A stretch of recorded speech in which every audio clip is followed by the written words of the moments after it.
Ladies and gentlemen, welcome to this evening's lecture.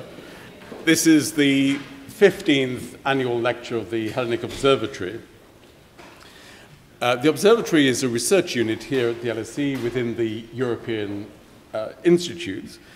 And for our annual lectures, we've been very pleased over the years to host a variety of speakers, prime ministers, cabinet ministers, bankers, central bank governors, but also we maintain space, of course, for leading international public intellectuals and academics. And our speaker this evening admirably fills the latter category of being such an outstanding international academic. Michael Herzfeld is known to many of you, I know, for his extensive contributions in the fields of anthropology and related subjects. Michael is the Ernest Monrad Professor of the Social Sciences in the Anthropology Department at Harvard University, where he's taught since 1991, I understand. He started very young. His standing is also reflected in his affiliations with other universities around the world, in Leiden, Melbourne, and Shanghai. Michael's written some 11 books and, of course, numerous articles. Along the way, he's managed to be the producer of 2 ethnographic films. His output, in short, is stunning in its breadth as well as its depth. In recent times, Michael has pursued research on the discourses and practices of crypto-colonialism, and I guess tonight's lecture is to be seen in that context.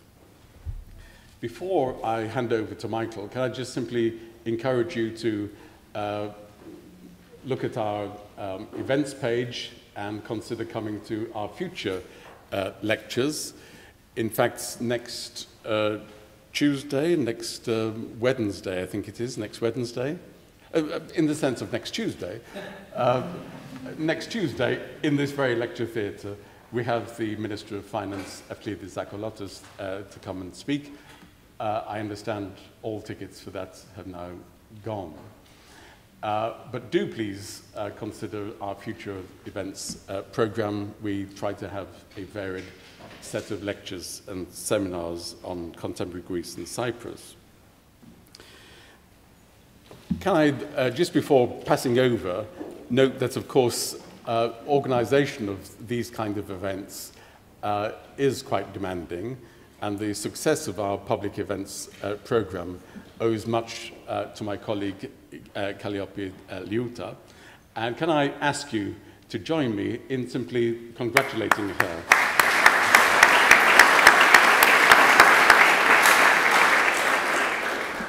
We have a very good team, and we're very grateful to her. We've invited Michael to speak for about an hour, so basically as long as he wishes, and then we will take the remaining period of the time for questions and answers and discussion. Can I just note to Michael and everyone else that the lecture is being recorded, and subsequently it will be available as a podcast to download. So without further ado, can you please join me in welcoming our lecturer this evening, Professor Michael Herzfeld.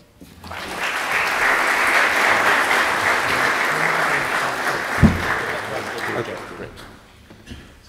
Do I have a way of advancing it myself, or do I... Perfect. And then it's F5, is it? Wonderful. Thank you very much indeed, Kevin, and thank you all for coming tonight. I'm going to do something that those of you who know me well will find very surprising. I actually have a text to read, and the reason for this is that I have a rather elaborate argument, although I think it will be pretty clear, and also because there is some possibility of being able to publish it in the near future. So your questions and feedback will indeed be very helpful to me. It has become customary to deride the modern Greeks for failing to live up to their obligations to the international creditors, for being riddled with corruption, and for being lazy and feckless. I hasten to add, those are not my views. Such generic attacks only become useful to understanding the complexities of the crisis, as it's known in Greece, when redeployed as the objects of an ethnographic analysis. In other words, rather than taking them literally or dismissing them as ugly stereotypes, which they certainly are, we should approach them as material for a critical examination of the political space in which the Greek nation-state has suffered misrepresentation. Let me be very clear. I have never shied away from criticizing Greek policies when they have struck me as being incompatible with human dignity, Greek or otherwise. The record will bear me out, especially in my criticisms of the Greek state's treatment of the ethnic minorities that astonishingly it's still in the year 2015 cannot bring itself to recognize. I've hardly been an apologist for the Greek nation-state.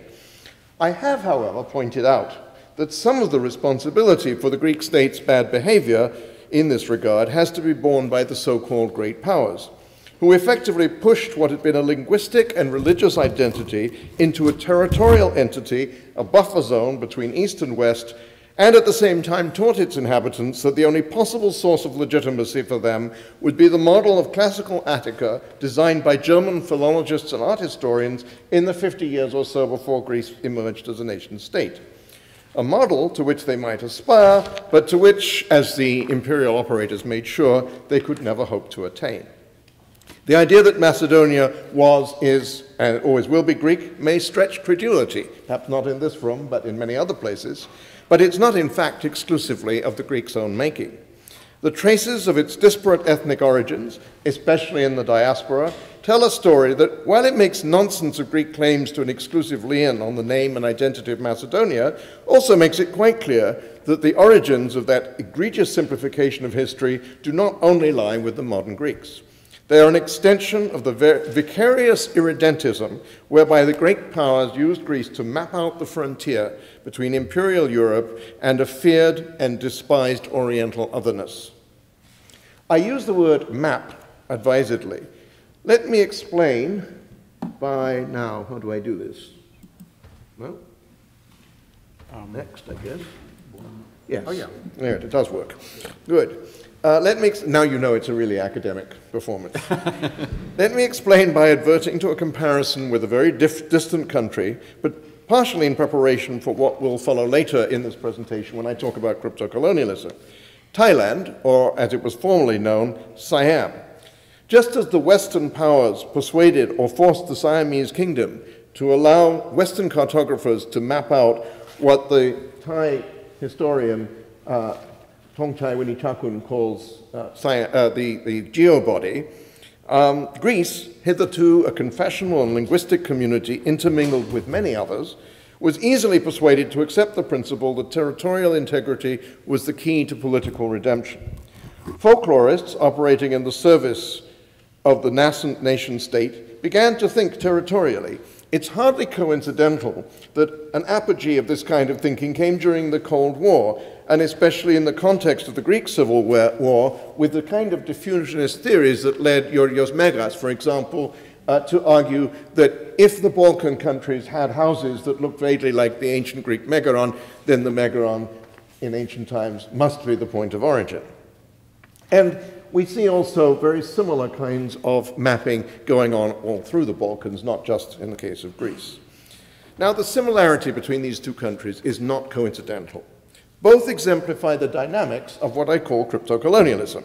Claims to independence, grounded in an idiom of cultural and territorial integrity, and here comes the irony, largely modeled on Western exemplars and restricted by the practical needs and intentions of the Western colonial powers, and developing into internal forms of colonialism. So Cyprus in the Greek case, and the Muslim South in the Thai case. These served inter alia as a means of reifying ever more rigidly the premise of a homogeneous national culture and the contrivedly heroic story of its self-emancipation under an increasingly controversial monarchical system.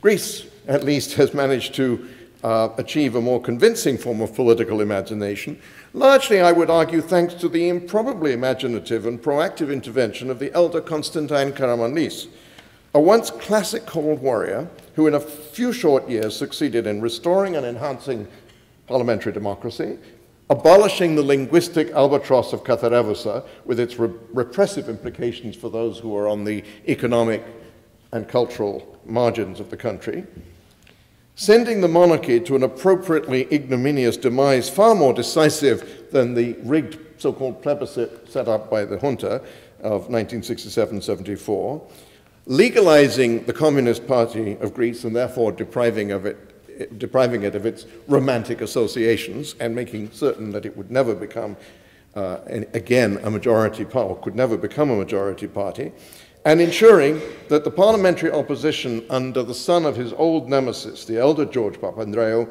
won the national elections of 1981, and so stabilizing the political party alternation so vital, as he understood, to establishing a genuine democracy.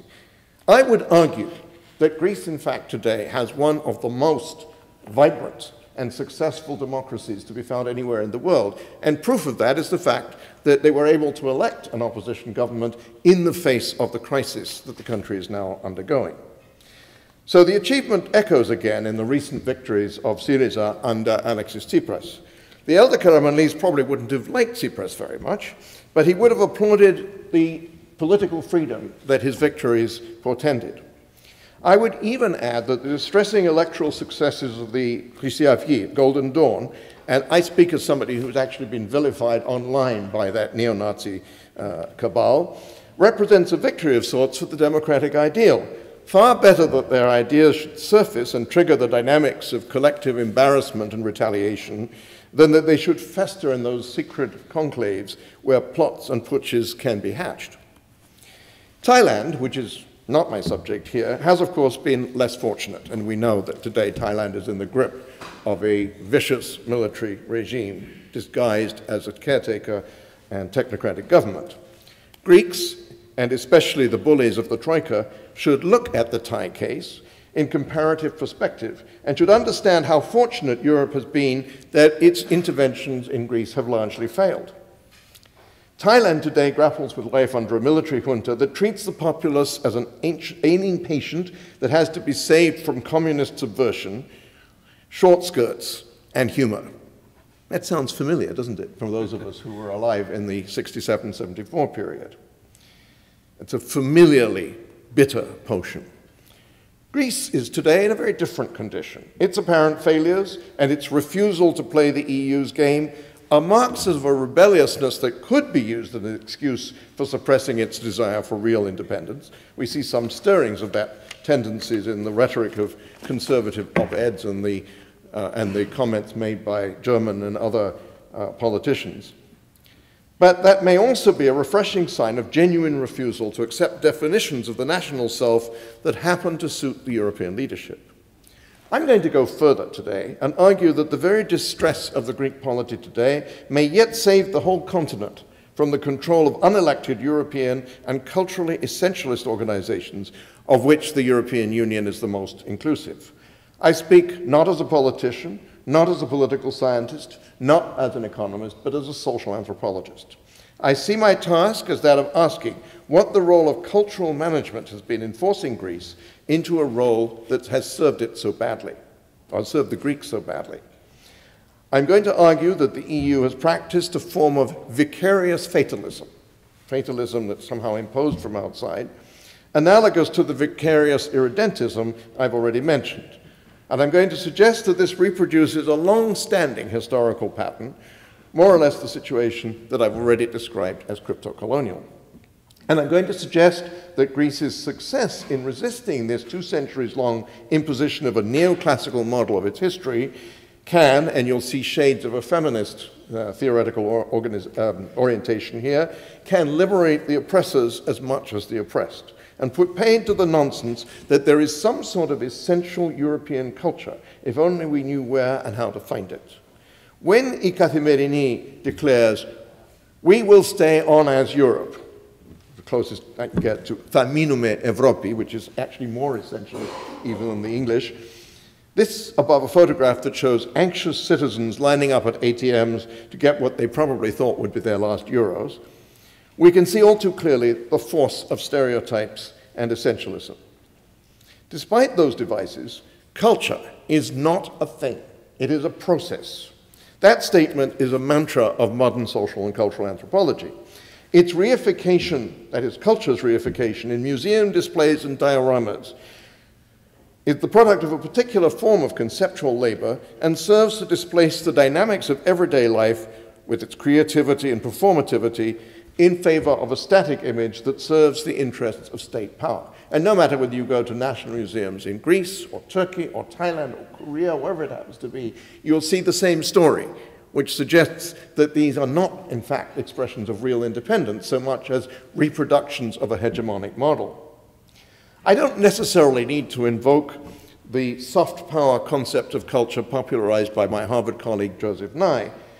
Nye has unquestionably identified a favorite technique of great power politics in which straightforward militarism and intervention no longer work, but can sometimes be substituted by a familiar metaphor, the Trojan horse of cultural diplomacy.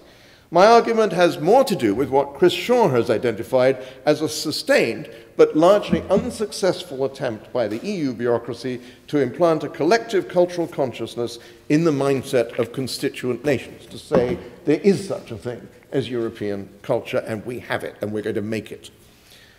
Anthropologists have been, and have long been for that matter, skeptical of attempts to attribute states of mind to whole populations.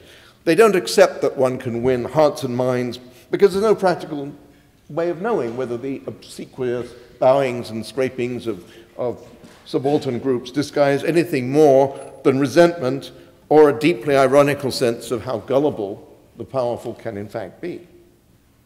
They've also challenged the reduction of national identity to national character, which we hear in Greek under the term nootropia. So when Greeks talk of their national mentality, anthropologists will usually see in such formulations precisely what I mean by vicarious fatalism, or if you will, a dangerously addictive form of determinism, the doctrine that says one can't do anything about the mess that others have created because that's the way we are anyway.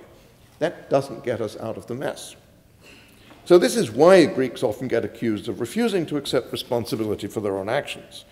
They recognize this proclivity in themselves. I think within this room, probably there's not a single Greek person present who would not understand that ethnophobia is seen as part of the negative self-stereotype, that is, fear of taking responsibility, as part of the negative self-stereotype that Greeks entertain, shall we say, keklis menon ton tiron, in other words, in camera, but not for the eyes of outsiders. That's why anthropologists, by the way, are such a nuisance, because they always want to know what people don't want them to know. Now, all of us who've lived in Greece have come across examples of ethnophobia. We could have a nice time over dinner trading stories about it. It becomes an excuse in itself. If we are ethnophobe by nature, we can hardly be blamed for refusing to accept our responsibility for the mess. Everything, so the rhetoric goes, is the result of that interfering xenodactylo, the foreign finger. This is the worst aspect of cultural essentialism. It can paralyze reform, not, let me insist again, because ethnophobia represents genuinely an ineradicable part of the Greek national character. I'm arguing that there is no such thing as a Greek or any other kind of national character, but because it's extraordinarily handy for those who, for all sorts of self-interested reasons, do not wish to countenance real reform. And you can all name your favorite politicians as guilty of that. They may be individuals or groups, but they profit from the inertia that such a self-image produces. Add to that the self-image of a people who define themselves as rebellious by nature, and one can see that this concatenation is convenient, not only for its local operators, mostly conservative politicians, but for those foreign governments, banks, and monetary institutions that would prefer a humble Greece to an economically self-sufficient or even self-assertive one. At this juncture, I want to emphasize 2 points that I consider very important. First of all, this is not an anti-EU and still less an anti-German rant. I recognize that the operators of the EU and all of its constituent nation states are not cut from the same cloth, that they exercise many, sometimes conflicting forms of agency. But I ask why, if we can recognize this, we find it so difficult to accord the Greeks the same courtesy, seeing in them the same mixture of I don't want to call it good and bad because I want to avoid judgmental language, but the same mixture of functional and dysfunctional dimensions. There's clearly a disparity between the criteria used to judge those with power and the criteria used to judge those who do not have power. That's particularly true, as I hope to demonstrate later on in this talk, of the way in which some Western European politicians assume the right to criticize Greece for practices in which both historically and in the present they are themselves deeply and dishonorably implicated. The second point is a call for the paradoxical stance that I have identified in my own discipline of social anthropology as a militant middle ground. That may sound nonsensical, and I've tried to make some sense of it. In social anthropology, it effectively means trying to avoid the equally solipsistic logics of extreme postmodernism, anything's a text, so everything's a text, so whatever I say goes, and extreme positivism, well, if you can't measure it, it isn't there, as if your ability to measure it was the only measure of its existence. These are both arguments that run into the ground because they are totally solipsistic. To say that something should not be considered important because we can only see it inchoately, through a glass darkly as it were, is ridiculous. Our own incapacities and the vagueness of much social life should not be taken as a basis for saying these things don't exist. But to say that everything I write is textual and therefore equally valid is equally absurd. Both these attitudes, of course, as I describe them now, are caricatures, but few serious scholars today actually embrace either extreme. But there's a reason for using caricatures because, in fact, what we discover is that caricatures are a large part of what the political dispute revolves around. So this is why I call for a militancy of the middle ground. Without it, the center cannot hold. Academics, however, are nominally at least committed to reason and moderation, at least most of them, I would think. Perhaps that's why so few people listen to them these days. Achieving a grip on a balanced and dialectical middle ground is, however, infinitely harder in geopolitics, where it seems caricatures are not only acceptable, but a coin of the realm. Greek cartoons depicting Angela Merkel as a Nazi, and German cartoons depicting the Greeks as failed offspring of that glorious Hellenic past, are equally silly, but they play a visible role in the media war that accompanies what we somewhat implausibly, at least in the case of Mr. Schäuble and Mr. Varoufakis, call diplomacy. And it is equally nonsensical to say either the Greeks are hapless victims or to blame poor Europe exclusively for the current crisis. The moralism of Western diatribes against Greece allows for no middle ground, while the neo-nationalism of almost all Greek politicians, while understandable, tends to reinforce the other Europeans' prejudices against the Greeks as crazed hyper-nationalists. Prejudices that, in a more reasonable world, might have been recognized in Michael Billig's argument as an exotic phenomenon, a warning against essentializing all Balkan peoples as ineluctably nationalistic by nature. And this, again, is an argument that brings back that notion, that biogenetic notion of what people's collective character is like, which is a concept that is, I think, logically indefensible. Such tactics lock the debate into the infertile zone of essentialist insult trading. But the insult trading is objectively interesting, and that's what I want to focus on. I want to use anthropological and historical insights to suggest a more productive path to, yes, a militant middle ground.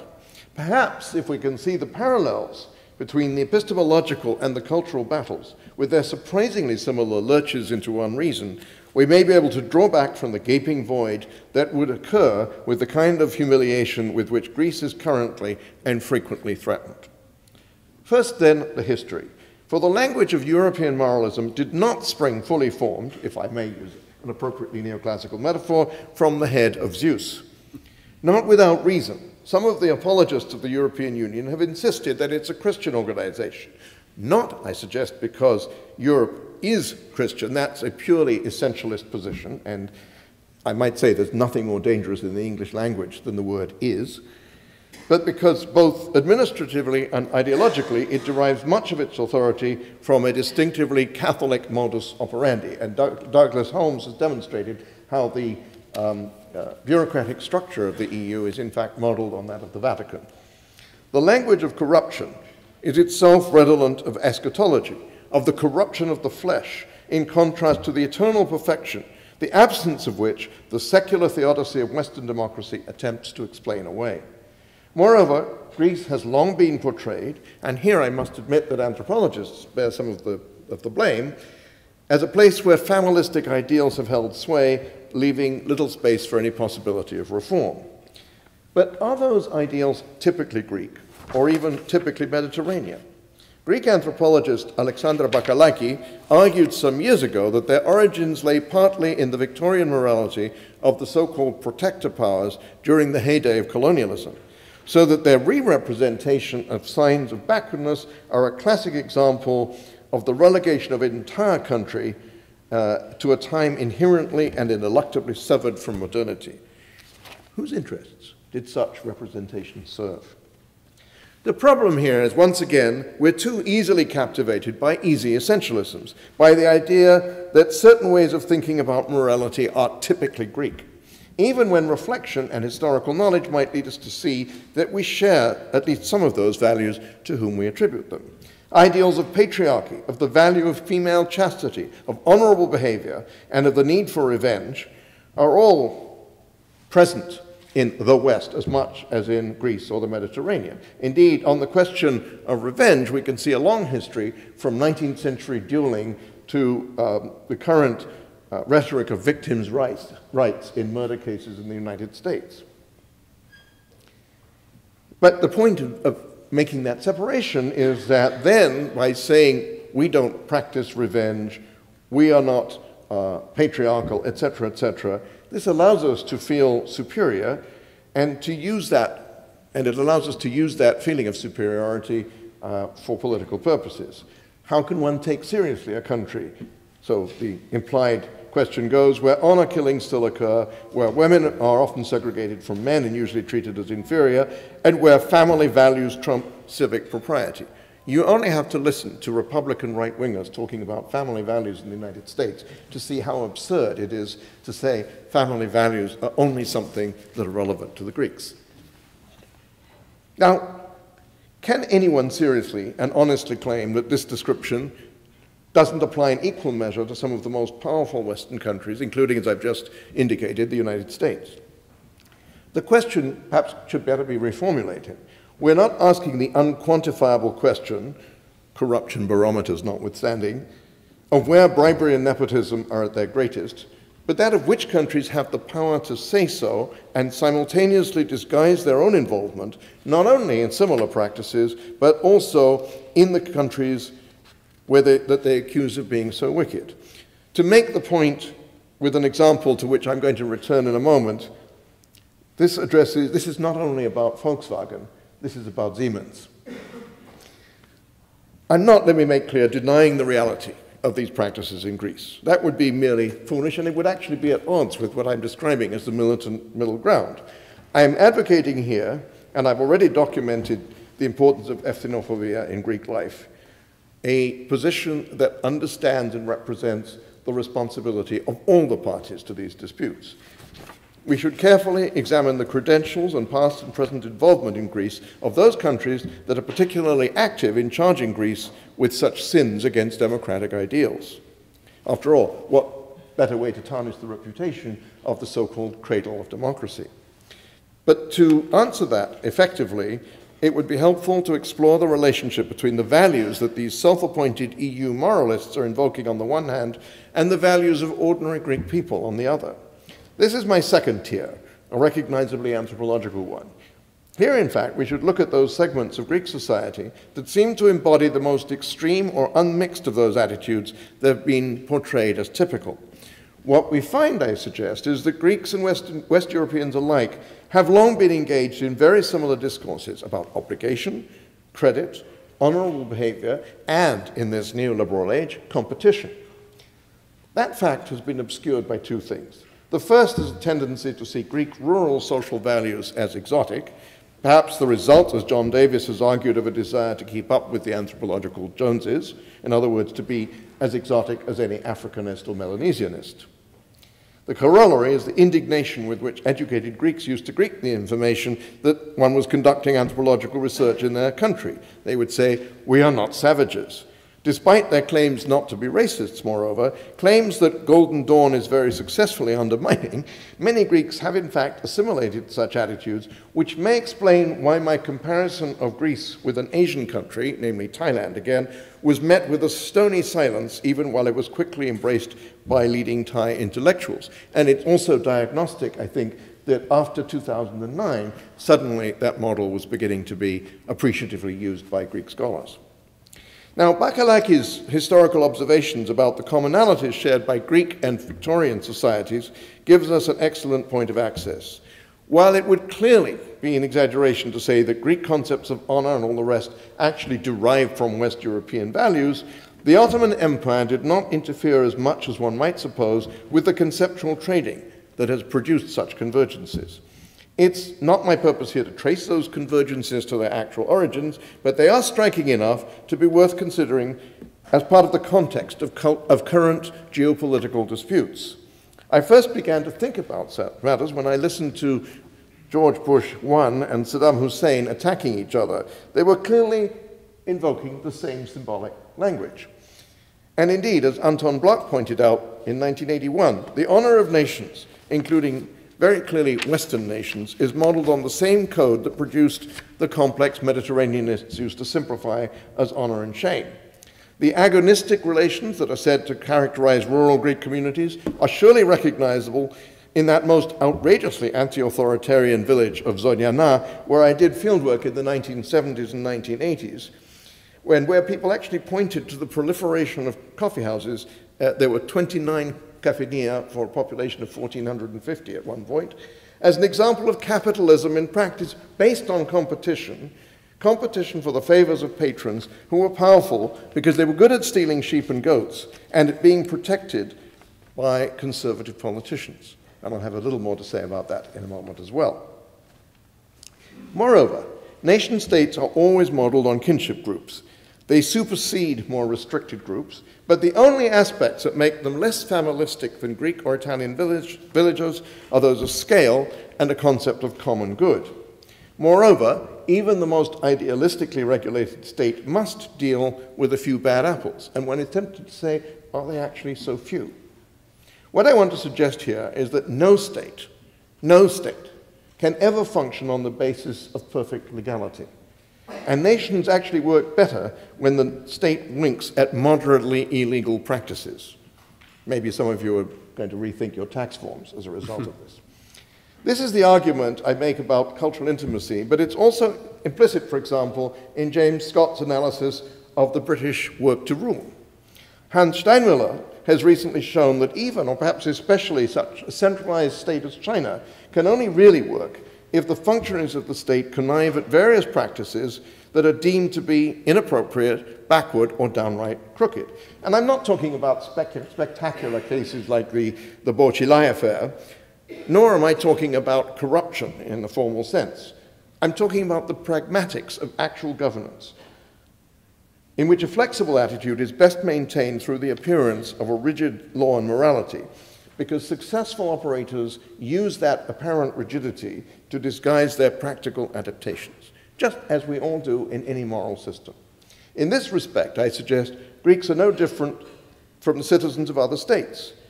So then why are they castigated for what everyone else does? I suggest that neoliberalism, the dominant economic ideology associated with EU managerial practices, looks for failures to bolster its authority. Just as at the individual level, the economically weak go to the war, no welfare for them, economically fragile countries are represented as deserving the precariousness that is now their lot.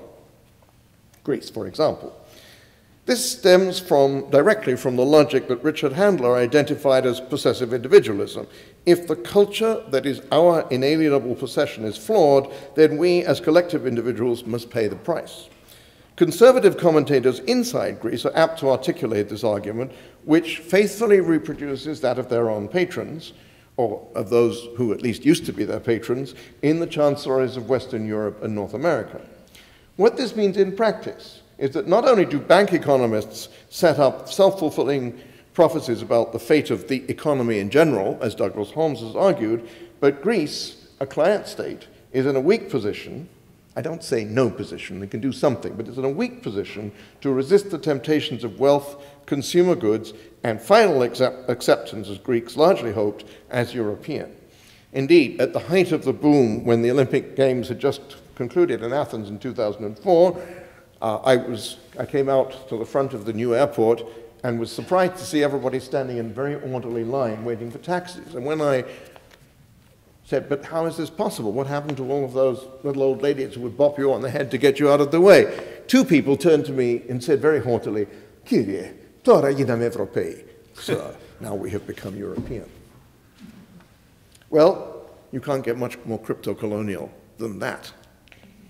There's also little that is soft about this use of power, of culture as power, and perhaps that's a further point in favor of mentioning that incident. German engagement with Greece has a deep history. Not only was the Othonian monarchy the cap on a North European attempt to reclassicize the country through a mixture of architecture and administration, but the famous Evzones, originally a military guard intended to associate the monarchy with a highly selective image of, now let's see if we can get it to do what, okay. So there are there's the monarchy. Now this doesn't look like the Greek monarchy, and it isn't, okay? But you'll see my point in a moment, because these are the two crypto-colonial monarchies, right? First one, the Siamese one, where you have the King Rama V, the great westernizer, in a Western military uniform, and then something that is said to be traditionally Thai, but actually owes a great deal more to Cambodian, Khmer culture. And then we see the same thing happening with Otho, the German first king of the Hellenes, who is portrayed again in a Western uniform and wearing a fustanella, which at that time was worn by far more Albanian speakers than Greek speakers. So I think that does make a strong argument for the comparison. Now it's not behaving. Oh, nothing to do with me. Let's see, try again. No? Ah, I've got it. Don't worry, thank you. Thank you very much. And then you look at the Evzones today, okay, the monarch has disappeared. You still have the fustanella, two different photographs, but notice what they're doing.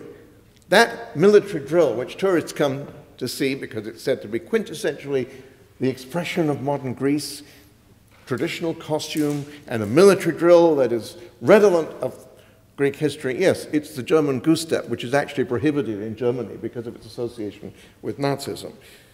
So I think you see very clearly there the kind of logic that crypto-colonialism produces in both countries. So the current face-off between Germany and Greece reproduces some of the contradictions and ironies of Greece's early relationship with the Germanic states. But one key component of this remarkable history has changed. In the early years of independence, Germany had not yet emerged as a nation-state in its own right, although romantic notions of national culture were percolating from the likes of the preeminent German philosopher of nationalism, Johann Gottfried Herder, to many other places, and with devastatingly rapid effect. In essence, Germany exported its view of national culture long before it could benefit from the concept itself. And Germany was also to disintegrate temporarily in the aftermath of the Nazi regime, while Greece was kept alive, albeit barely, by Germany's enemies during World War II. So Germany was not, until it assumed its current hegemony within the EU, a colonial power in any lasting sense. Instead, its ideas and cultural forms, and especially its rendition of the classical past, became the instrument of another kind of vicariousness, the Western control of Greek interests. That control, however, was to serve Germany well in the long run. Much as one may admire the transformation of Karamanlis, the political tradition with which his early career is associated is marked by that official historiography, by something that official historiography attributes to the pernicious effects of Ottoman bureaucratic practice, but was in reality strongly supported on a quid pro quo basis by the European powers. That something was an extraordinarily ramified system of patronage. Just as Greece is a client of its patrons in the West, So that structure is reproduced all the way down to the local level. The interdependence of Western interests and the practice of rusfeti is well documented. Most of the politicians most egregiously ensnared in the system described by my teacher John Campbell in Honour, Family and Patronage were members of the conservative establishment.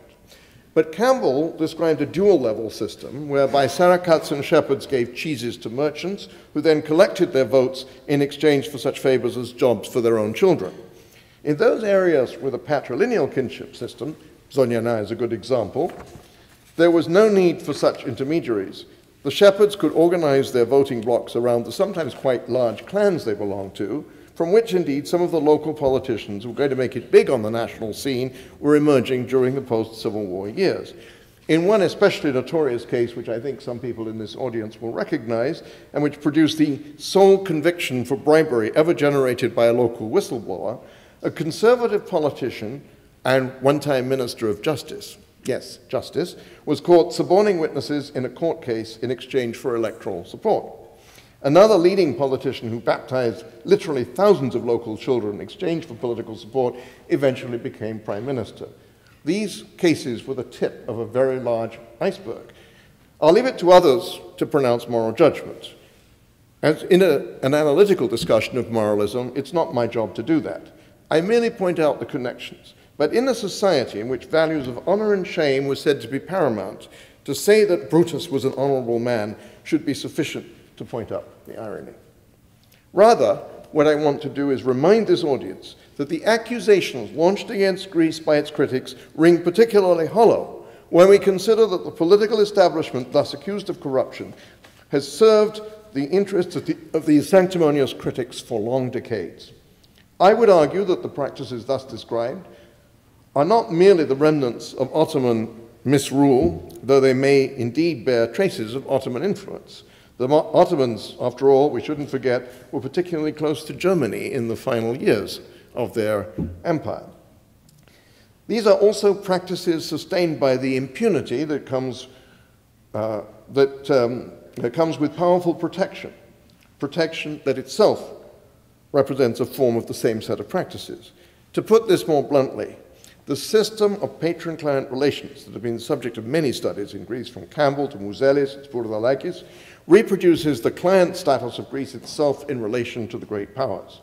And in that relationship, Germany has moved from being a pawn of British and French and later American interests and has become the effective head of a Western coalition still willing to perpetuate the same inequalities, and to do so now not necessarily as a result of direct government intervention, but through the proxy of banks and financial institutions.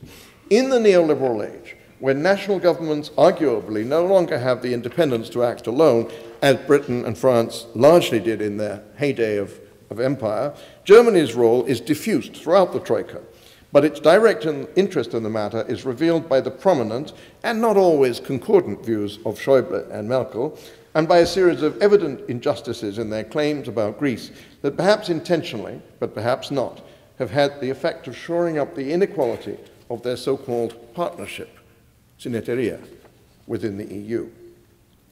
I've mentioned that Greece has a patrilineal system of kinship that facilitates the operation of large clan-based voting blocks. Probably even the anthropologists among you were tempted to go to sleep when I said kinship, because that's something that everybody in anthropology traditionally gets bored with. But actually, if journalists and others would just take a couple of basic lessons in the simple outlines of kinship, they would have explanations for a lot of the things they don't understand.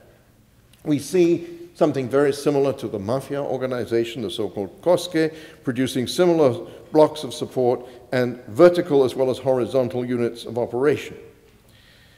We should also not overlook the fact that virtually all the so-called big families in Greek politics operate in the patrilineal mode, which is why names like Karamanis and Papandreou, neither of which is Cretan, form points of solidarity among the political elite. But that's actually a minor dimension of what I'm describing. So let me now turn to the actual dynamics of the crisis. I speak of three claims that logically should have boomeranged back onto the German banks and government, and more diffusely, the IMF, the ECB, and the core administration of the EU. These are that Greeks are lazy and don't work as hard as other Europeans, Daniel Knight has also addressed the ancillary accusation that they party wildly in cafes and bars while the country goes down the drain. And I might add, they've even been accused of buying Chanel perfumes in bulk, but that's because they've lost faith in the euro and other currency, and they're buying Chanel the way their great-grandparents used to hoard gold sovereigns. It's better than going to the bank. The second accusation is that they're irresponsible in their financial dealings and don't respect the moral obligations that come with loans. And the third is that they're riddled with corruption in contrast to their Western protectors. Let me address each one of these briefly in turn. And I'm not going to deny them. So if you're expecting Greece to get whitewashed here, you'll be disappointed. But I think it's something actually much more interesting. So the easiest of these accusations to rebut is the claim that the Greeks worked short hours, since they themselves were quick to point out that using statistics generated by the very Western agencies that had seemed most assiduous in condemning Greece, one can very quickly see that Greece and Austria have the longest formal working hours in in Europe. Germany is not even close. Some will retort it's not just a question of hours worked, but also of efficiency and productivity. But interestingly enough, in this neoliberal age, those were not the terms of the accusation. Perhaps that's what the neoliberals thought, but it's not what they said. And that itself is suggestive of a certain disingenuousness of this very selective presentation of the facts. The second accusation, that the Greeks acted irresponsible, overlooks the fact that, as even some economists like Paul Krugman and Joseph Stiglitz have pointed out, the German and other bankers who advanced Greece huge loans in the 1980s and 1990s must have known that Greece would never be able to pay those debts. Rather like moneylenders who exercise political power over hapless individuals who then struggle to escape by turning to third, fourth, and fifth usurers, only finding themselves sinking ever deeper into the mire of debt, Greek governments, whose panic is clearly revealed by the concealment of the size of the debt that George Papandreou Jr. finally admitted, fell into this trap. Yes, they were feckless, and perhaps even criminally careless, but their consumerist eagerness to catch up with the West was driven by the very political and economic forces that were now castigating them for allowing it to entrap them in inescapable debt, misery, and poverty.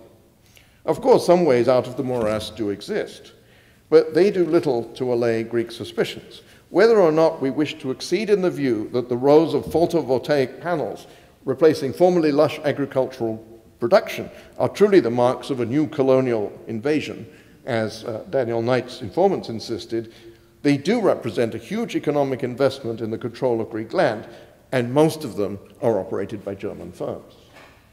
As for the third accusation, that Greece is irremediably corrupt, it is surely sufficient to point out that the Siemens conglomerate was twice embroiled in major bribery scandals in Greece, and that the largest bribes to come to Greek officials appear to have originated in Western Europe and again, mostly in Germany.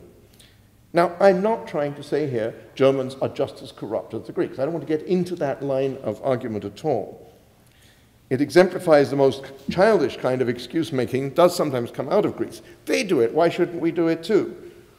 Such pouting comparisons persuade no one, and perhaps even reinforce the impressions that the Greeks have something to hide. What I do want to say, however, is that the idea that Western countries are not corrupt while Greece is offers much too simple a picture. They are involved in each other's corruption. It's also significant that the Eurobarometer Corruption Index doesn't really pinpoint actual corruption. It always talks about perceptions of corruption, a very important distinction, because the entire battle at stake is in fact all about perceptions. And if we're going to condemn Greece because it is perceived as disproportionately corrupt, should we not also ask why Germany is perceived as less so? The invidious unfairness of the comparison suggests that its failure to figure in public debate has more to do with electoral politics in Germany and the international struggle among all the EU members than it does with reality. And at this point, I just want to, I think it's going to do, yep, I can do it. I figured out what happens. It's okay. And that's the last one, so we don't have to worry. Well, never mind. Anyway, this is the last one. Greeks have understood that these bankers are, in fact, acting exactly as usurers. For those who might not speak Greek in this room, it just says no to local, so they're admitting guilt at home as well, known to local and foreign usurers. I think that's loan sharks. I think that's a very indicative graffiti. So this observation brings me to my concluding remarks, in which I propose to fold back these three basic points about the current portrayal of Greece into a consideration of the implications of what I discussed at the beginning of this presentation, that the language of Greek morality may itself be partly of Western origin, or at least share some history with Western values, and not just in the sense of the cradle of democracy. Western critics today accuse Greece of dishonorable behavior and of a failure, which is an undeniable fact, to live up to its international obligations. There are many Greek commentators who say the same thing about Greece, and hypocrisy is a key core value in Greek society. Let me therefore reiterate that to recognize the partially extraneous origins of that failure is not to exonerate Greece for its backslidings. That's not my purpose. Rather, I suggest we should see the entire dreadful mess as expressive of an entire continent that is now in the grip of an economistic logic that has taken over the entire vocabulary of ethics to the point where it's sometimes difficult to see that value is not always or even necessarily economic. It is here that the common language shared by Greece and its detractors is especially revealing. Anthropologists have, of course, since the time of Campbell, emphasized the central role of the concept of obligation, hypocrisy. But hypocrisy is the very basis of what foreigners decry and deride as corruption, as is honor, the usual Greek term for which is timi, which significantly also means price. And of course, there's the famous saying, timi, timi denechi, ke hara ston putineki. Honor has no price, the same word, and a joy to whoever has it. Greek traditional wisdom, in other words, recognizes the fungibility, to use an economistic term, of the relationship between these very different kinds of value. As Peter Loizos, the late Peter Loizos, a wonderful colleague and friend who taught for many years in this institution, reminded us many years ago, the concept of friendship, or philia in Greek, similarly doesn't posit an irreducible incompatibility between self-interest and genuine commitment. In fact, it recognizes the contrary. Something very similar happens with Chinese notions of connection, wanqi in Chinese, where only the authorities' desire to look good in the eyes of the rest of the world has brought to what most Chinese is just a system of social relations into disrepute. For Greece, a realistic and radically ethical appreciation of the ways in which commitment and commercial value confuse with each other is also infused with a deep realization that the greater power of money makes this an unequal struggle, a point that Marcel Mauss, thank you. It seems appropriate at this moment to toast Marcel Mauss in any case. In his post-Lapsarian account of the deleterious effects of money on the moral obligations of reciprocity, pointed out at the dawn of modern social science, money wins out. Money wins hands down because it translates into numbers, numbers translate into power, no matter whether we're talking about banking contracts or electoral calculations made by ministers of justice trading with sheep thieves in the high mountains of west central Crete. Anthropologists have recognized this ever since Ernestine Friedel in 1962 and John Campbell in 1964 published their ethnographies, and John Peristiani, a few years earlier, gathered a group of scholars together to speak of honor and shame. While I've personally been in the vanguard of those who protested against the oversimplification and regional conflation that the honor and shame scheme of Mediterranean morality produced, I've never denied the centrality of the values so described to the lives of the people who live in this region, or for that matter, to the lives of their self-appointed protectors.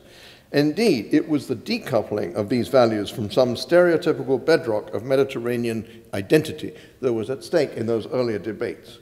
And you will recall that stereotypes very much on my mind as I began this presentation tonight. What we have been witnessing is something that anthropologists have observed in many societies, the material impact of verbal performance.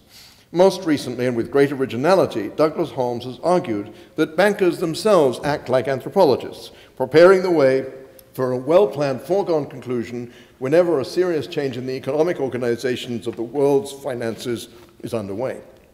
I want to suggest that something very similar is happening with the status of Greece in the EU. But I also suspect that this will be tripped up by the healthy electoral system that now, as I've said, thanks to the conservative Karamanlis, has produced an opposition victory for the 4th time since the fall of the junta, and a victory of a left-wing party emerging from the shadows for the 3rd time. The din of stereotypes and counter-stereotypes is part of the larger battle of images that may play a role, though not the only determining role in the way the crisis evolves. Meanwhile, we should stand back from the judgmentalism that such rhetorical contests produce. We can then see quite clearly how the language of obligation has been deployed in this unequal struggle. German politicians, moreover, have become increasingly entrapped in their own electoral calculations and realize that the dynamics of Greece bashing have taken on a seemingly ineluctable inevitability, a force that seems to have come out of nowhere and leaves them no choices if they want to stay in office. Ironically, that feeling has been further reinforced by the migrant crisis, a crisis in which, as one Australian headline puts it, the island of Kos sinks under desperate tide of migrants, unquote. But at the same moment as Greece has had to play the role of Europe's border police, at vast cost to a country already struggling with the problems of debt, German politicians are increasingly helpless in the face of demands that they limit immigration and stop bailing out the Greeks. As ye reap, so shall ye sow. I'm not offering solutions. Rather, what I'm proposing is more in the nature of a pre-solution, a precondition for any solution. If any politically equitable and practically manageable settlement between Greece and its creditors is to be reached, the first order of business is to drag our voyeuristic eyes away from the sordid mess that money has created, and to examine critically the role of stereotypes in determining the direction of EU policy toward Greece. By presenting themselves as rational organizations, and thus somehow as above culture, which makes no sense anthropologically, the unelected Troika administrations have arrogated to themselves the right to humiliate an entire country with the attendant risk that their whole financial edifice will collapse and unravel. That serves no one's interests, except perhaps those who are trading on the precarious conditions of increasing numbers of Europeans, and who may then seek to export the same modus operandi to the rest of the world, creating a new form of colonialism that is infinitely crueler than the old one, the regime of what we call structural violence. Indeed, this has already begun to happen. If we can draw attention to the relatively small problem, I'm sorry to say, but it is a relatively small problem, that is the crisis in Greece today, and show how it's been engineered and whose interests it serves, perhaps, after all, we can do something more for the larger world we all live in. But for that to happen, we must confront the production of stereotypes for the material reality that it is, and insist that public discourse recognize the shared language and morality of all the actors in this sorry tale. If we do not do that, nothing will change. If instead we do manage to get both the Greeks and their detractors to see the insults they've been trading as not just a part, but as an active producer of the crisis, we will have moved decisively forward. Stereotypes are something that anthropologists customarily criticize as analytical constructs and examine as features of conflict. It's time others listened to our concerns. Indeed, the marginalization of the anthropological voice in this story, as in so much else, is itself symptomatic of the world's refusal to confront the reality of which I've been speaking. Specialists in other social sciences have been able to dazzle the world with calculations that have often proved false. How many economists have produced predictions that actually worked out? And yet, it seems that failure in your predictions is a sure pathway to success in politics. Years ago, in a book called Anthropology Through the Looking Glass, I argued that Greece and anthropology shared the dubious distinction of being marginal entities whose very marginality was the product of the dynamics of colonialism. That's probably truer today than it was even in 1987 when the book came out. It's for that reason that I particularly appreciate the unusual gesture of the Hellenic Observatory in inviting an anthropologist to speak to these painful matters, and hope that it may presage a way out of this unproductive, demeaning, and morally indefensible crisis. Thank you very much. Thank you. Thank you.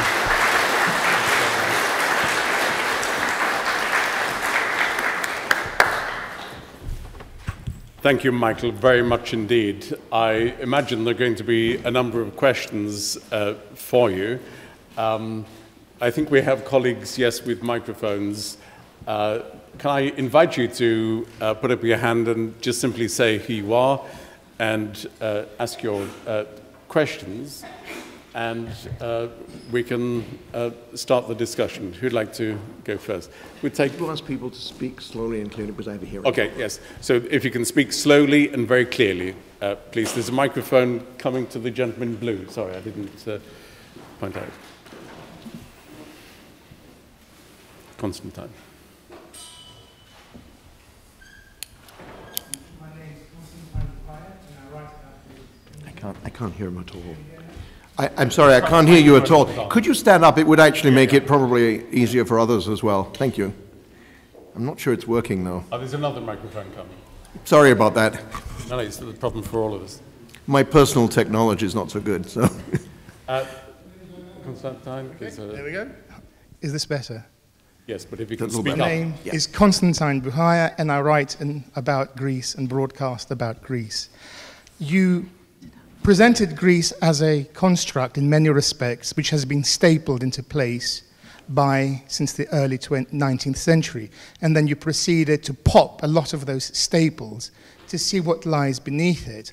I'm afraid I couldn't can address all the staples you've popped, but just a few of them.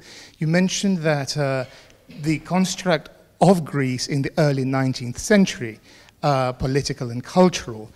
And I would like to take you back to the 17th century, in fact, when Constantine Gerakis, Constantine Pholkon, who was a Greek who became a prime minister of Thailand, and he was perceived as a Greek, and he's still perceived as a Greek, and he was to a large extent responsible for Thailand being less colonialized than other neighboring states. So 17th century as well, when you have correspondents and refugees coming to England, presenting themselves as Greeks, as refugees, wishing to liberate their Greek homeland, wishing to liberate themselves from the Ottoman heathen yoke, and Milton telling them in his correspondence that you are not civilized enough, you're not worthy of your ancient ancestors for us to send an army and liberate you.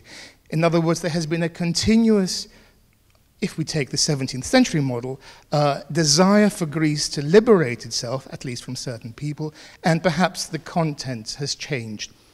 19th century Greek traders who dominated cotton trade in Britain, jute, khaki, and who had very strong connections with Greece and the political statement, and bringing in their own values. I wouldn't say a Victorian moral values, but perhaps even more so Constantinopolitan sort of values of family, etc. So as we pop these staples which hold the Greek image together, there are many more layers that come beneath it in a more complex situation. And just if you have come across these things. Okay, good, thank you. Can we take 2 or 3? Yes, yeah, I think thanks. that'd be good. Other questions as well, please. Can we take the gentleman? We're going to, okay. Where is the microphone? Okay, you're nearer the gentleman at the back. It's just my way of giving you exercise, I'm sorry. Hello, my name is Marios Valeris, and I'm a student of anthropology here. I was just wondering if you could speak a bit more on the refugee/migrant crisis. The refugee and migrant crisis, and the role, kind of what that highlights about transgressing nationality, religion, and such things as related to Greek identity. Okay. And then we... I'll take one more. Sure. We can do different. There's a question of Bernard. Right, Bernard Casey from LSE. I am not Greek, but an honorary German, and I'm an economist, not an anthropologist. But I did want... You must have felt very comfortable to this evening. I always enjoy myself at HO events. I wanted to ask about language and the use of language and how that influences thinking. And I'm going to come back to a point which I frequently make, which is, are we aware that in German the word for debt is the same as the word for guilt? And how does language, therefore, shape how we think, or how does the way that we think shape our language? Are the Germans behaving like perhaps the early Wittgenstein might say, or like the later Wittgenstein might think? Which is actually dominant? Is it the fact that the Germans can't think in any other way, or is it because that they think in a certain way, they then create a certain language which they impose upon others? Can I take these three? Shall I do it from here? Yeah. Thank you, all three of you, for very interesting questions. And if I may say so, questions that give me a little bit more of an opportunity to grandstand, which I think is what you were very generously doing. So yes, there were intellectuals in the 17th century and even earlier in Byzantine times who used the word Hellenes to describe themselves.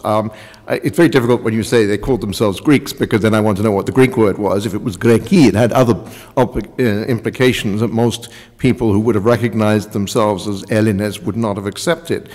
But we do have lots of traveler witnesses from the 17th century on, in fact, that most of the ordinary people, especially in the countryside, did not use either of those words, but called themselves Romyi, and were more interested in the fact that they were Orthodox Christians, and actually many of them spoke Romaica, which is more or less modern Greek, but they also spoke other languages. A lot of them spoke Turkish. I love telling my students, I don't understand why they make so much fuss about learning languages, since peasants in 17th century Greece actually could usually speak, in many cases, 3 or 4 languages, and could alternate among them quite comfortably. So the point I want to make is that what gets constructed is the idea of a monolithic and territorial Greece. There was, of course, the Meralie there, which was impossible territoriality, if you will, but it was a territorial dream. But that was a late development in that form. The Byzantine Empire, I think, is wrongly described as a Greek empire. Greeks were very important in the Byzantine Empire, but it's really much more accurate to call it the Byzantine Empire, just as I don't like the term Tukokratia for the description of the Ottoman period. So I certainly join you in calling for more historical precision.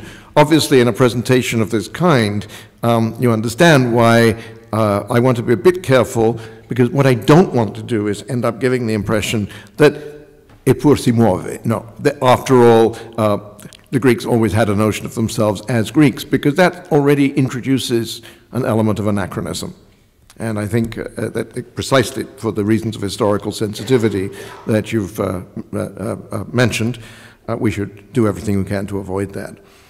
I'm going to come to the third question because it connects better with this one, and then come to the very important question about migrants. The way we think and the way we use language are, of course, inextricably mixed up with each other.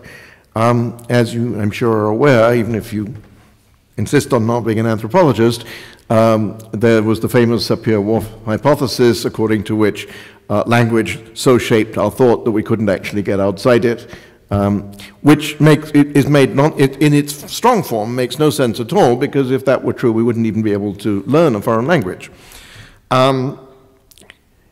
As somebody who himself, as you can tell from my name, has a German background, but whose parents were told they were not German because they were not of the right racial descent, I probably grew up with a very strong antipathy to any form of essentialism, which is why I also become very angry when Greeks start talking about the Germans as Nazis. These kinds of simplifications help no one. And they overlook the fact, by the way, that Germany is the only country, as far as I know, that has actually erected monuments to its own shame. And I think that's something for which credit should be given. And I speak as the child of a family that certainly suffered greatly from that, from those events. But to come back to the point of language, there is a theory of linguistic performativity according to which the production of certain forms of rhetoric will be persuasive because it accords with certain kinds of conditions. And I would say that this also makes nonsense of the distinction between the material and the symbolic. Language is highly material because it has consequences in the real and experienced world. And Holmes's argument about the current behavior of the ECB and other banking institutions is precisely that they have very cleverly figured out how to use language. You would suspect they had some anthropologists on the staff, and they might have. And he did ethnography inside the bank as well, so he was actually talking to the people who were involved in producing language that was quite intentionally directed toward producing the desired effects. And my feeling is that, unconsciously or otherwise, the most strident critics of Greece in the EU today are using the language of stereotypes to create a certain sense of what Greece is. And unfortunately, it's a runaway car. They're now on this disastrous train that is taking them into uncharted territory, because with the migrant situation, and see, now we can come back to that, with the migrant situation both in Greece and in Germany, and with Merkel having done, frankly, the decent thing by saying that she would take on, albeit for somewhat self-interested reasons, perfect illustration, by the way, of what Peter Luizos meant when he said that self-interest and affect were not incompatible. You take in these migrants because you know that Germany will have desperate need of young workers very soon if it's to sustain its current economic growth rate. But at the same time, this is a very unpopular move politically, and the only way that she can really deflect attention from that is by insisting that the frontline states, and especially Greece and Italy, must play a larger part. But if she does that, she now has to do something that Germany did not really do immediately after the Dublin Accords that put these countries at the front line, namely give them some money to do it with. So Germany is actually already beginning to give Greece money in order to deal with the migrant crisis. It's probably too little too late. But the other question is, what is that money being used for? Those who oppose immigration are saying it should be used to keep all these strangers out. They are essentializing people, saying they're not European, they will never be European because they're Muslim, because they believe in honor crimes, this, that, and the other. First of all, there are many European Muslims, and again, I categorically reject the idea that Europe is anything. So, is Christian, is Islamic, is Jewish. No, that doesn't make sense. Europe has a long history in which Christianity in its various forms has been the dominant religion. That doesn't mean that it always will be or must be. And I think it's only the discovery that Golden Dawn was worshipping the 12 Olympians that actually finally led the church to come to its senses and decouple itself a bit more clearly from Golden Dawn. So the way that language operates in this situation is that a performance of these stereotypes falls on receptive ears. It's not politically correct to be anti-Semitic, but right now it's politically correct to be anti-German. So we can say, I'm not a racist, but the Germans. Oh no, I'm just talking about the government, the Germans. And because there's that slippage between talking about a government and about a people, there's a real danger there. Now, I have to say that Greeks have been, in the past, unusually sensitive about making that distinction. I remember, my wife is American, I'm British. When we were living in Greece together, we were very struck by the fact that even at the height of the anti-Americanism that followed on the collapse of the junta and the revelations about CIA involvement, people were very careful to distinguish between you as an individual and your government. That is now suffering, that attitude. But it's suffering in part because, again, the performativity of the "you Greeks" rhetoric coming out of Berlin, coming out of Copenhagen, coming out of The Hague, is producing an echo in Greece. And that, in turn, and now I come to the second question, has a really has a serious impact on the way in which the migration issue is held, because the migrants are also being stereotyped. They're being typecast as a kind of people we don't actually want to have here. I can understand why people feel worried when their customary way of life seems to them to be threatened. But it's a fact of life that all culture changes. That's, by the way, why anthropologists today will not talk about a culture or cultures. They'll talk about culture as a process, never, as I pointed out in the lecture, as a thing. And so the migrants now represent a moment both of fear and of opportunity for Greece.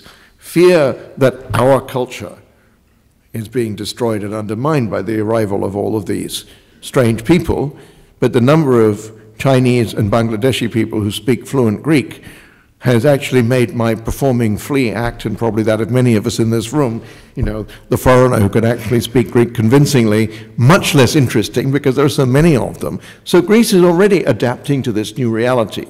It's being put under a lot of strain by this situation, and if you were living on Kos or Mytilene, two of the islands that are bearing the real brunt of these changes, the disproportionate numbers of the refugees is certainly creating a lot of resentment and fear.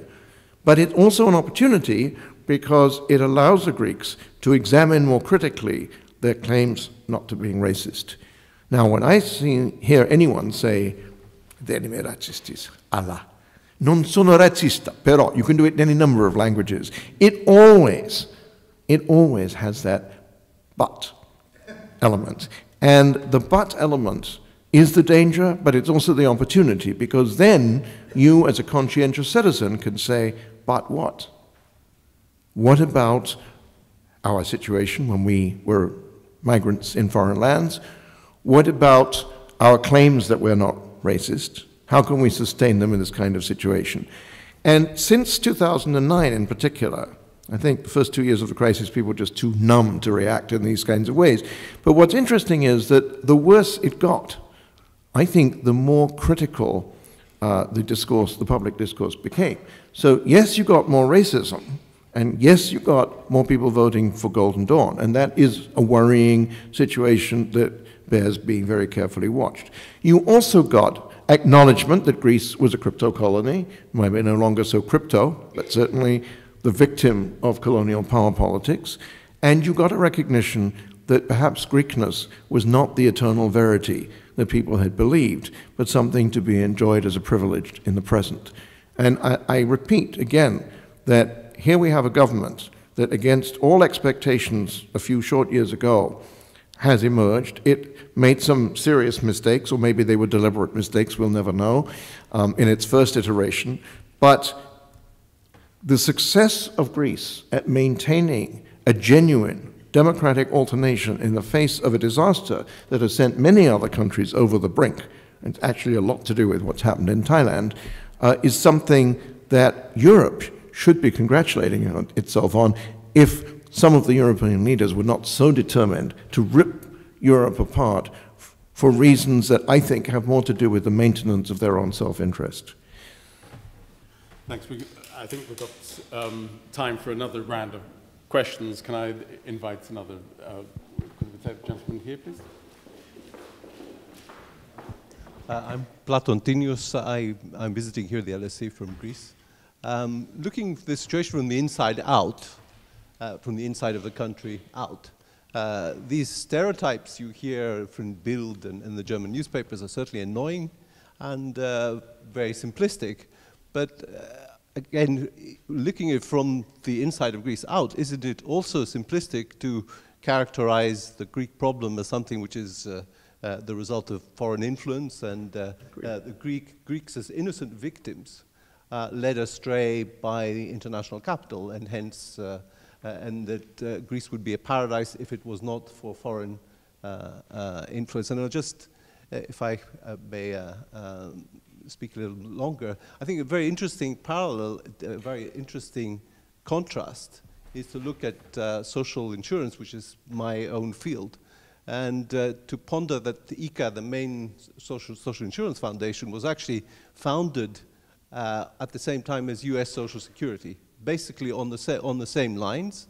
I mean, they're both creatures of the 1930s, with the cutting edge of social insurance technology in the 1930s, and then contrast what happened to ICA in the following 70 years and to the US social security system. ICA is on its last legs. It might well be abolished very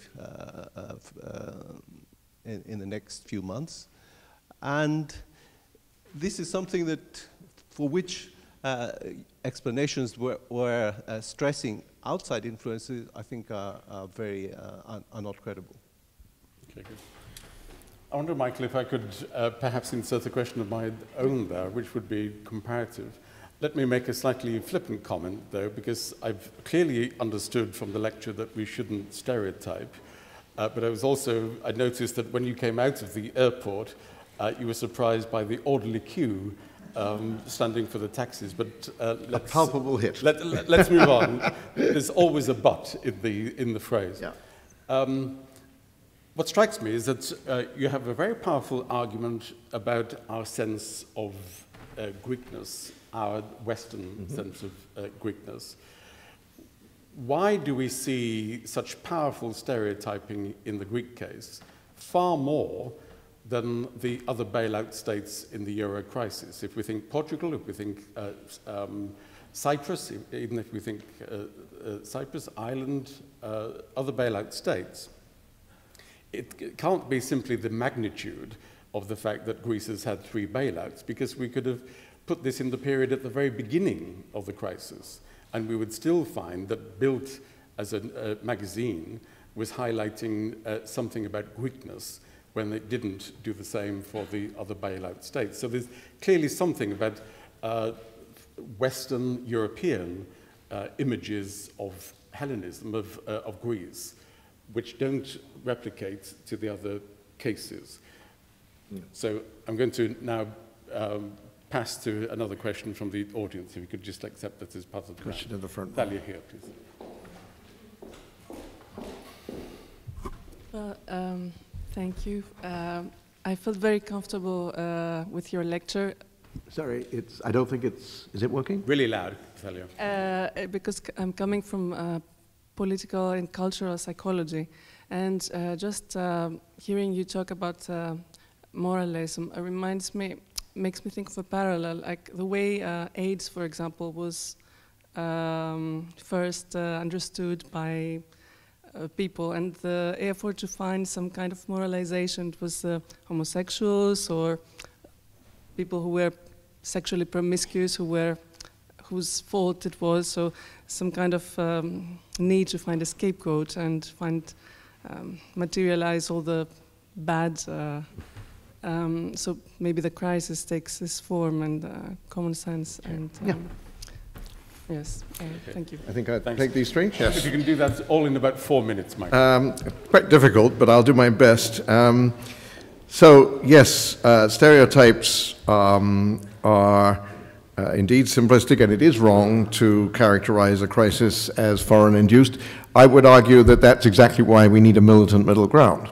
I may have slipped a little bit one way or another, and I think Kevin's point about the... but, you know, there's also slippage between my role as an anthropologist, trying to be as dispassionate as possible, and my own feelings, which were indeed of surprise. But it was a valuable corrective, in fact, because I think Greeks are just as capable as anyone else of being orderly, but I guess I hadn't realized how little I had appreciated of that at the time. The constant Greek theme, it's the xenodactylo, and especially on the left, has been, I think, a distortion, but so has the refusal of more powerful countries to recognize their role. And so, on the principle that I think as academics we have a moral duty to make sure that the voices that are not heard can now be heard through our intervention. Just as I would make the same argument that I made about Macedonia, where I said, of course I could get Greece into trouble by making critical comments about its refusal to adopt the principle of self-determination. So what I did instead was to say, but the Macedonian minority suffers much more than the Greek government, but I want to point out the role of the Western powers in pushing the Greeks towards this essentialist view of themselves. So I think that the militant middle ground is, as you see, a very difficult space, and it needs its militancy to stop being pushed one way or the other. In the same way, when you encounter your own tendencies to stereotype, and we all do it all the time, I would actually argue that all social life is a process of stereotype trading. The point is, when does it become excessive? And when is it damaging? So, just as I tell my graduate students, the sentence you should always have over your door is, who does what to whom and why? So, I think my sense that it was rather fun to get into a scrimmage with Greeks in a queue for a taxi, wasn't all that hostile. When it's used as an excuse to say that the Greeks can't run their economy and therefore we should take it over, that becomes a much more serious matter. And finally, I mean, this whole question of the bad image, this is exactly what I mean by cultural intimacy, that every society has areas of its cultural life that it tries to shield from outsiders. And my book on cultural intimacy, which, by the way, is about to appear in a third edition, a much rewritten edition, because now I have much more comparative purchase for my work on Thailand and China and other places. But the argument is that no nation state actually can exist without a certain degree of illegality, as I mentioned in the talk, and without, in fact, many of the misbehaviors that are officially forbidden. So a former student of mine, Andreas Glaser, now teaching sociology at the University of Chicago, argues in his book about, actually argues in an article published in 2004, that one reason, probably not the only reason, but one important reason for which the GDR collapsed had less to do with financial problems and the withdrawal of Soviet support. Actually, it's not clear by that point whether the Soviet Union was bankrolling Germany, the GDR, or the other way around. It had something to do with the fact that the Stasi were very, very effective at cancelling out anything that looked like slightly amoral behavior, and therefore removed everything that was part of the fun and games of everyday life. And in the same way, I would argue that a small and low level of nudge, nudge, wink, wink, we know what goes on, is actually what creates nationalistic support. And in this sense, I think my work is very much of a critique of that of people like Gellner and Anderson and others, in that they take the nationalistic ideology at face value in each case. My view is that people remain loyal to a country that allows them to be just naughty enough. And so all of these negative images are not actually negative internally. They're actually enjoyed. And I think we all know what we mean by that. I see a lot of knowing looks, and I would say, at the risk of perhaps being accused of stereotyping again, that Greeks are very good at this game. In part, I would say, for a very practical and observable reason, that if you feel that everything you do is observed not only by your government, but by their patrons in Western European countries, if you are being held to what I sometimes call the global hierarchy of value, then the pleasures of minor disobedience become all the more important, and they actually become a source of solidarity, which is why during the Kalamboki scandal in Greece, for example, or some of the more recent revelations, Greeks didn't chastise their government. They said, okay, go for it if you can, but the bad thing is to be caught out. Okay, thanks. And why do we stereotype Greece more than the Portuguese or the... Yes, that's right. Sorry, I didn't address that. Because only the Greeks have been typecast as the ancestors of Europe. And being typecast as an ancestor actually removes you from power, because it removes you from modernity. This is what Johannes Fabian called the denial of coevalness, right? They're being put into another space. This is being done on an international level. Thailand is a bit that way in that the Western, I don't think Thailand is as stereotyped by its neighbors, but Thailand is very much stereotyped in the West as a certain kind of country, and the Thai government plays up to this, the land of smiles and so on. What they don't tell you is that in Thai culture, there's a lot of difference between smiling like this, and smiling like this, right? And it's something you learn as you learn the language. You develop a whole new vocabulary of movements as well. And you start to realize that the self-stereotyping that is a response in large measure to the need for tourism revenue in this case, actually conceals something else. So in the same way, I think the fact that the Greeks have been castigated so much comes from a disconnect, certainly, between the official self-image and what people discover when they deal with Greeks. What they discover when they deal with Greeks is, my God, they're just like us, and we can't admit it. So there's, I think, the reason. The Greeks actually pose the most fundamental challenge to the rationalistic self-image that has been in my view, the biggest albatross around the neck of Europe. Thank you. That's a wonderful theme to finish on. We're out of time. I apologize for that. But can you please join me in thanking Michael for this evening's lecture?